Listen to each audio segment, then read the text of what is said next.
आज का top defence update. भारतीय सेना ने कॉन्कर्स एटीजीएम के साथ एटीवी तैनात किए। यह फुर्तीले एटीवी आर्मर व्हीकल की तुलना में कई फायदे प्रदान करता है। उनका हल्का वजन उन्हें उबड़ खाबड़ इलाके में आसानी से नेविगेट करने की अनुमति देता है, जो उन्हें पहाड़ी और दूर दराज के क्षेत्र के अनुकूल बनाता है।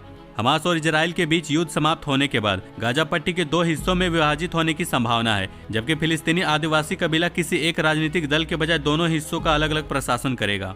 भारत और यूएई दोनों सेनाओं ने मंगलवार को राजस्थान के महाजन क्षेत्र में 2 सप्ताह के सैन्य अभ्यास की शुरुआत की। यूएई की तरफ से जायद 1st ब्रिगेड के सैनिक हैं, वहीं भारत की तरफ से मैकेनाइज्ड इन्फेंट्री रेजिमेंट है। यह पहली बार है कि दोनों सेनाएं इतनी बड़ी सैन्य अभ्यास कर रही है। एक सीनियर सरकारी अधिकारी ने मंगलवार को कहा कि FMR यानी कि फ्री मूवमेंट रेजिम, जो भारत म्यांमार बॉर्डर के करीब रहने वाले लोगों को बिना वीजा के एक दूसरे के क्षेत्र में 16 किलोमीटर तक जाने की परमिशन देता है, जल्द ही इसे समाप्त कर दी जाएगी।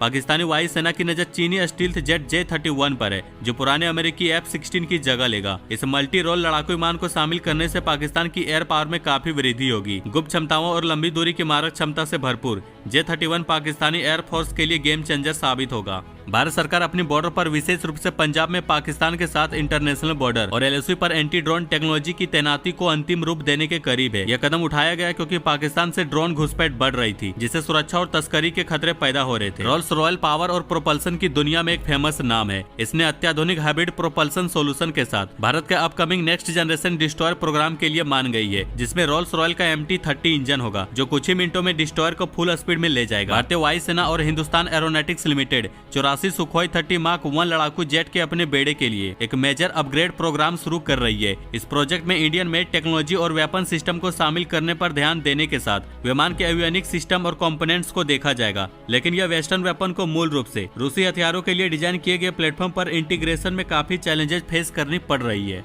अपग्रेड प्रोग्राम में इंडियन मेड सेंसर और एवियोनिक्स को प्राथमिकता दी जाएगी, जिसे Astra air to air missile family और Rudram air to surface missile जैसे घरेलू हथियारों के इंटीग्रेशन में सक्षम बनाता है। रूस के पहले 5वीं पीढ़ी के लड़ाकू जेट सुखोई 57 को आसमान में उड़ान भरते हुए 10 सालों से अधिक हो गए हैं। फिर भी अपनी प्रभावशाली क्षमताओं के कारण कई देशों को इसे खरीदने के लिए संघर्ष करना पड़ रहा है, खासकर भारत और चीन को भी। इसका बावजूद कि दोनों देश रूस के साथ काफी अच्छा संबंध रखते हैं। भारत और चीन लंबे समय से रूसी लड़ाकू विमानों के प्रमुख खरीदार रहे। हालांकि 5वीं पीढ़ी के ऑप्शन के लिए दोनों देशों ने अलग अलग रास्ते अपनाए हैं। चीन ने अपना खुद का J-20 सफलतापूर्वक विकसित कर लिया है, जबकि भारत अपने स्वयं के तेजस और AMCA प्रोग्राम पर फोकस कर रही है। आज का question of the day, Bharat की सबसे बड़ी हेलीकॉप्टर मैन्युफैक्चरिंग फैसिलिटी किस राज्य में खोला गया?